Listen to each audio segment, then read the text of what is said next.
بسم اللہ الرحمن الرحیم 26واں روزہ۔ بعد نماز فجر دعائے جمیلہ 3 مرتبہ پڑھیں۔ بعد نماز ظہر سورہ فاتحہ 40 مرتبہ پڑھیں۔ بعد عصر سورہ طلاق کی آیت نمبر 2 25 مرتبہ پڑھیں۔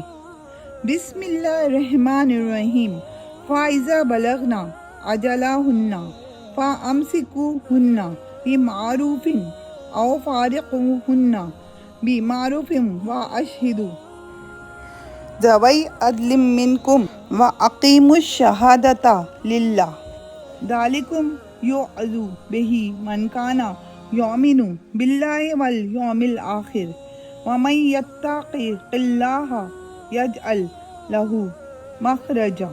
بعد نماز مغرب اللہ تعالیٰ کا پیارا نام یا غنیو 300 مرتبہ پڑھیں۔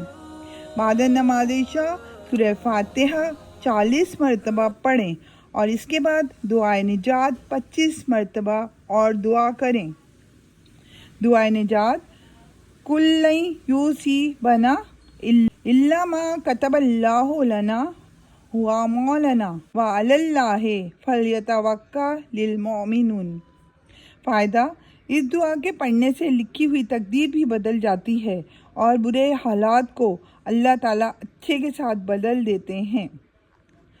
کُلًّا یُصِیبَنَا إِلَّا مَا كَتَبَ اللَّهُ لَنَا هُوَ مَوْلَانَا وَعَلَى اللَّهِ فَلْيَتَوَکَّلِ الْمُؤْمِنُونَ۔